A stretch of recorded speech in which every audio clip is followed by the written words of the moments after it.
You're listening to Too Much on Her Plate, the podcast for smart, busy women who are tired of running on the hamster wheel and are ready to create freedom from overeating and emotional eating. I'm your host, clinical psychologist, author, and a smart, busy woman too, Dr. Melissa McCreary. There's a myth that diet mentality nurtures in just about all of us, and it goes like this. The myth goes that if what you are trying to do to change your eating doesn't work, then it's your fault. And the solution to this thing not working is for you to go back and try again and hit it harder. Within diet mentality, the solution is almost always that you just need to work harder. You just need to be a little more perfect. This myth that I've just described to you is actually the perfect recipe for creating a vicious cycle with guilt, self-blame, overeating, and your weight. You try something, it doesn't work, you tell yourself it's all your fault. Because it's all your fault, you know that there's something wrong with you, that you need to change, you need to show up bigger, you need to show up with more determination, more willpower, you need to work harder. And so you work to conjure up these things, and once you have, you dive back in and you try it again. What's that saying about doing the same thing over and over again and expecting different results? That's a vicious cycle. That is a place where so many people get stuck when they're trying to make changes, when they're trying to stop overeating and emotional eating. Not only is this a myth, not only is the idea that if something isn't working, it's all your fault and you just need to work harder not true, it's also not helpful. Because this creates the whole idea of this vicious cycle, right? It creates a closed loop. You try something, it doesn't work, you already know the answer. It's your fault, and the answer is to work harder, and so you work harder, and pretty soon you are that hamster running faster and faster on this hamster wheel. So it is a myth. It doesn't take you where you want to go. It does not give you the results that you are looking for, this idea of just blaming yourself and endlessly working harder. And it also keeps you in the dark. It prevents you, this myth prevents you from learning about the things that could work, sometimes could work beautifully for you. You can't be self-blaming and judgmental and curious at the same time. The two do not go together. When you are deep in that self-blame, when you have already decided that the answer is to work harder, you're not curious anymore because it's done, it's decided, you already know the path, know in air quotes, the path that you need to be on. Remember, your brain tends to see the things that it is looking for, the things that it expects to see. We tend to see more of what we're already looking at. We reinforce what already exists. So if what you're looking for are things that confirm your idea that you just need to work harder and that you didn't try hard enough, you are going to collect those kind of thoughts and beliefs, and you are going to collect evidence that supports those things. And that keeps you closed to a whole host of other things that you might notice, that you could be curious about, that you could learn from, that could help you take what didn't work and use it to create something that could work for you.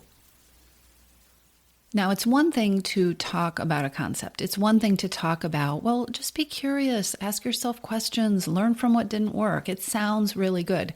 But I've heard from a lot of people, and I've had this experience in my own life, that when I sit down and actually try to do the thing, sometimes what seemed so obvious in a description, when we try to execute on that, it's easy to just come up blank because it's not something that we're used to doing. So I thought today on the podcast, I would talk about how you actually can learn from what didn't work, how you can actually learn from, quote, in air quotes here, failures, and actually take them from being a dead-end failure where you end up feeling bad about it and feel like you're back at the beginning and you need to start over, and how you can take those experiences and mine them for the valuable data that's actually there.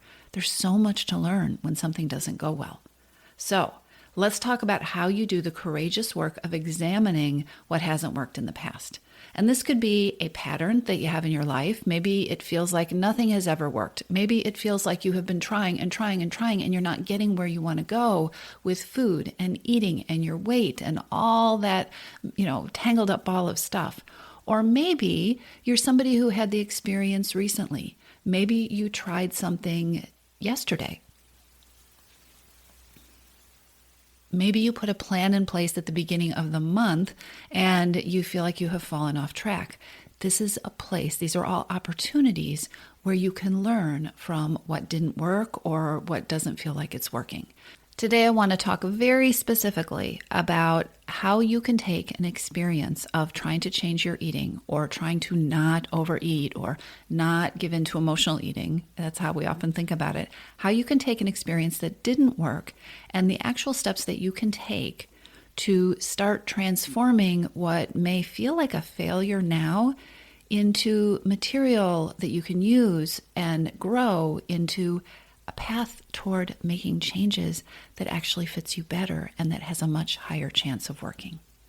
There are 4 steps to this process, and if you follow them and don't judge them, if you just take the steps, it will absolutely help you break that vicious cycle of starting over and doing the same old thing and pushing yourself harder. And it will start to give you some ideas and guide you into a different direction that is absolutely going to be more aligned with what works for you. All right? So the first step is to get really clear on what didn't work. This is where you do not want to do this in your head, because what we really want to do is dump stuff out of your head and take a look at it. So I strongly advise you to get a piece of paper and just write down everything that hasn't worked. The one rule is that I want you to be really careful about having any kind of statements that are self-blamey, okay? So you don't want I statements here. You don't want, I didn't try hard enough. I wasn't consistent. I didn't go to the gym. I didn't buy the right groceries. I want you to focus on the things outside of you that didn't work. Now, this could be a list of all the things that you can think of in your life that didn't work when around trying to change the patterns of overeating and emotional eating. It might pertain to one specific episode of trying that you're thinking about. So I want you to dump onto this paper everything you know about what didn't work. The difference between blaming yourself and looking at these things outside of yourself would be, for instance, I didn't go to the grocery store and buy the right groceries. That would be blaming yourself. Even if that feels like the absolute definitive truth, I want you to ask yourself, okay, why didn't I go to the grocery store? So maybe it didn't work because I hate grocery shopping every other day and this plan required me to. Maybe it didn't work because it was a difficult week at work and there wasn't time to go to the grocery store. Maybe it didn't work because given your schedule and the children that you have to pick up after work, it just isn't practical to stop at the grocery store in the evening. You see where I'm headed? I want you to really think about, from an open, curious, compassionate place, okay, really, why didn't this work? Maybe it didn't work because you don't like chicken and the plan called for chicken. I want you to give yourself full permission to just brainstorm any possible wacky and or rational reason that it didn't work. You could have fun with this. Actually, this can be really fun. If you've been really buttoned up, if you have been really locked down in the idea that this is, failure is always your fault and you've just failed and it can't possibly be anything else. It's your job to work the plan. Have fun with this. It's a brain dump. There are no right answers. Just write down everything. And there are no wrong answers, but everything you know or think about why this plan didn't work. It could be cathartic. It can be a great release. You might surprise yourself with some of the things that you write, and you might also learn some things. So that's step 1. Step 1 is just the writing down. It is brainstorming or dumping all the stuff out of your brain, emptying it out, putting it on paper so you can look at it. Step 2 is where you take a deep breath and you just check in with yourself. You make sure you are in that place of compassion and curiosity. So you want to learn something, not use what you just wrote down as a bunch of weapons to beat yourself with, right? So conjure up that compassion and the curiosity, and then take a look at what you wrote on that list. Given what you've written down, what can you see now about these failures, in air quotes, that maybe you couldn't see in the moment? Are there patterns that you see? Are you somebody who tries things that don't fit in the time that you have? Maybe you are somebody who has picked plans that revolve around a lot of food prep and you hate cooking. Or maybe you are somebody who seems to attract advice from other people, and this advice has come from other people, and then you find yourself trying things that actually, when you step back and you take a look at it, don't have a chance in hell of working for you. They just don't fit you. So take a step back. This is step 2. Use your compassion, use the smarts that you have, and take a look at what you wrote and see, what can you see about these failures? What is important information here about what didn't work? And let's start calling this what didn't work instead of a failure. Let's stop personalizing it in step 2 and simply call it things you know about plans or procedures or strategies that just didn't work for you. Spend some time letting this stuff percolate.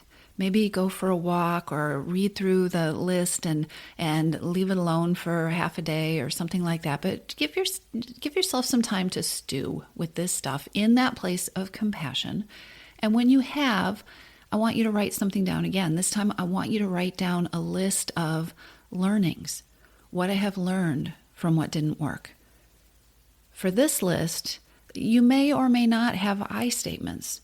That's okay, but I want you again to really edit for self-blaming, judgmental I statements. This is not about judgment. This is about learning and collecting data. So for instance, on your list, you might have, as a client of mine has, no more celery sticks. Or you might have, I need simple.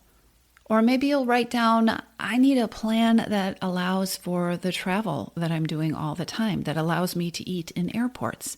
I need a plan that doesn't require me to pack my lunch every day. What do you need? What do you want? What do you prefer? What have you learned from looking at the things that didn't work for you in the past? Didn't work for you. You hear the difference? It's important. The plans didn't work for you. What do you know about yourself? When you look at the plan, why did the plan not work for you?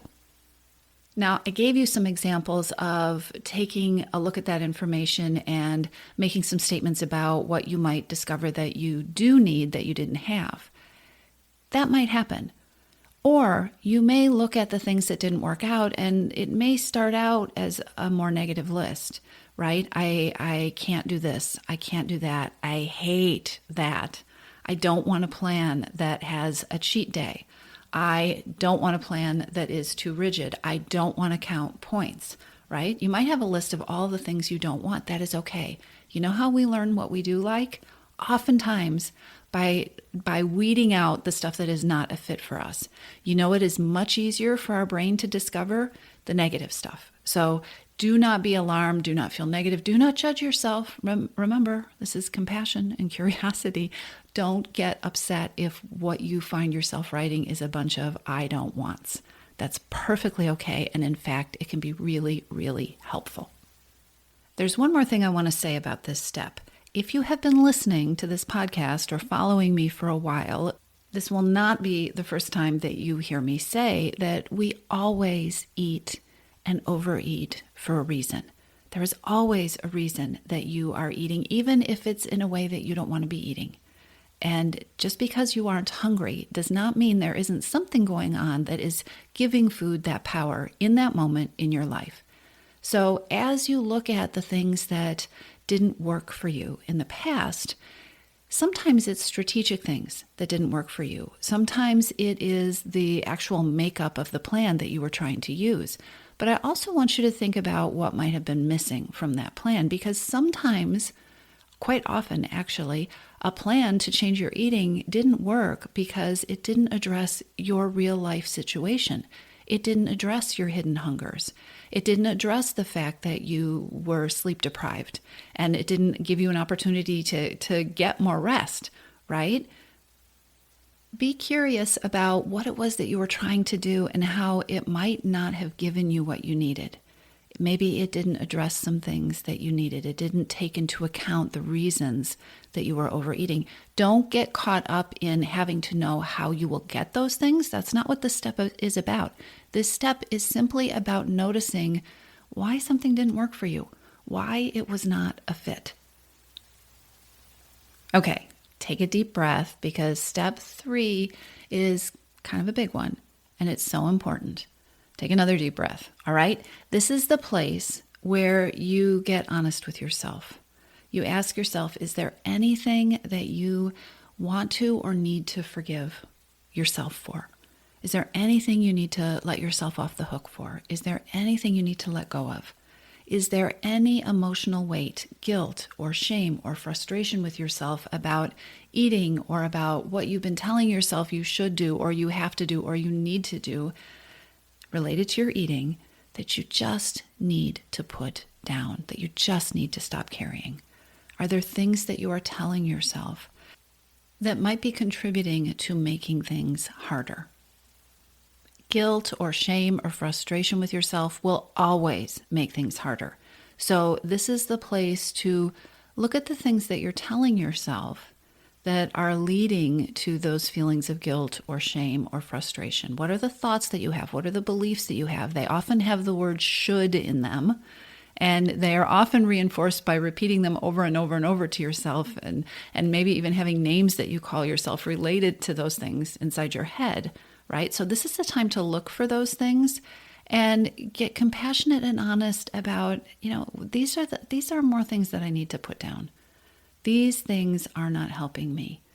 These are places where forgiveness would be helpful. Remember, we are noticing things. We are collecting data. You do not have to do all this stuff, but I don't want you to do this in your head. So again, write down, what are some things I need to let go of? What do I need to forgive? What is it that I am ready to stop carrying around? This is a really important step, and it has the potential to create a lot of relief and really allow you to let go of some emotional baggage. Maybe not all at once. This may be over time, but as you start noticing the things that you are ready to release and the beliefs that you are ready to release and let go of, it becomes easier. You're already engaged in the process. You start the process, your brain will start working on it, you will start working on it. Over time, it is much more likely to happen than if you don't take the time to ask yourself this question. One of the things that doesn't serve any of us, and that so many of us do, especially when it comes to this whole area, is, one of the things that does not serve us at all is living in the past. Endlessly revisiting things that feel like mistakes or, remember, failures, right? And so this is the place where you can start looking at letting go of that, looking forward instead of looking backward, and using this process of learning from what hasn't worked and relabeling failures into things that didn't work for me. This is a whole process that can help you let go of that baggage of the past. Guilt and self-blame and frustration are usually about the past. So this is the place where you can take this, turn it into helpful information, and put all this energy that is going into the past, put that whole load of stuff down. It is going to feel so much better.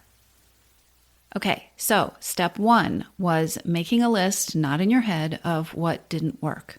Either in general, what has never worked, or what didn't work this last specific time, but making a list of what didn't work. Step 2 is looking back with compassion and curiosity and asking yourself what you can see now. What can you learn? What have you discovered? What can you see about things that didn't work, and what could they tell you?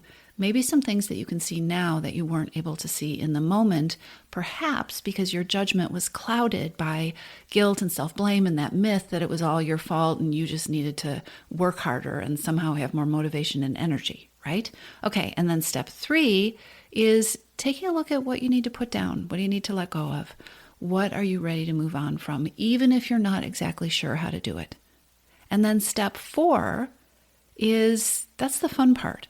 And again, this may come instantaneously. You may already know the answer to this, or you may want to spend some time thinking about it. But given what you have discovered, given what you have learned from what hasn't worked for you in the past, what would you like to try now?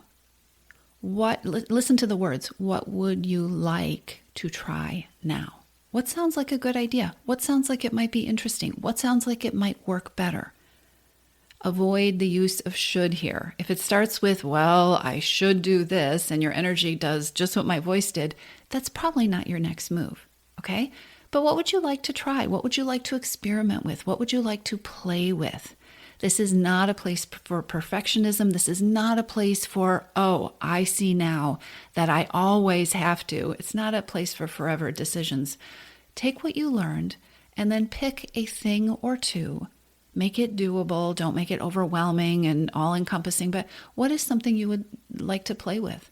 What is something you have discovered about yourself that tells you what things need to look like so that they're more likely to work better for you?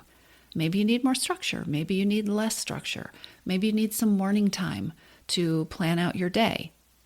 Maybe you've discovered that you get too hungry after lunch and you want to experiment with having a snack so you're not ravenous when you walk in the door after work. Don't make it too big, don't make it overwhelming, and don't get all perfectionistic with yourself looking for the right thing to pick to do. This is a process. You're going to rinse and repeat this process as you try things, as you learn more about what works for you, as you learn more about the kind of relationship with food that lights you up instead of depresses you or weighs you down or just makes you miserable. The key thing that I really want you to see is how, if you use these steps, if you take these 4 steps as imperfectly as you could possibly take them, you are still breaking that vicious cycle of failing, seeing it as a failure, blaming yourself, getting frustrated, telling yourself you need to start over, telling yourself you need to work harder, working harder, pushing harder, getting the same result or lack of results, feeling frustrated, feeling less confident, feeling less motivated. By using these 4 steps, you break open that cycle. You take something that didn't work for you, you learn from it. You get better at letting go of the self-blame. You start to forgive yourself. You start to ask that question, is there stuff I've been blaming myself for or telling myself or putting on myself that maybe I'd like to put down? And you start thinking about, hey, what would work better for me? What fits me better? What does my plan need to look like? You may have heard me say that the very first pillar that we cover in your missing piece is embracing your power, taking your power back, deflating the power that food has in your life, and owning your own power, creating a plan that works for you. What I'm talking about in this episode, this is a taste of that. This is where you break open a vicious cycle that was all about giving food the power and was all about taking away your confidence and your sense of effectiveness, using these 4 steps to get your power back. So that's what I have for you today. This is what you do when the thing you were trying to do didn't work. Take these steps, play with them, and see what happens. I'll talk to you soon. Are you ready? Are you ready to lose your overeating and emotional eating habits? Are you ready to find a relationship with food that fits you, one that's deprivation-free? Then you need to join your missing piece. Enrollment is open, and now is a perfect time to join us. Go to toomuchonherplate.com/your-missing-piece, PEACE, or click the link in the show notes to take you there. Your Missing Piece is the program where I show you step by step. I walk you through the process of creating freedom from overeating with a unique combination of personalized coaching with me and smart strategy. You'll learn how to reclaim your power, ditch the diets, and create results that are built to last. Check it out at toomuchonherplate.com/your-missing-piece. And I'll see you inside.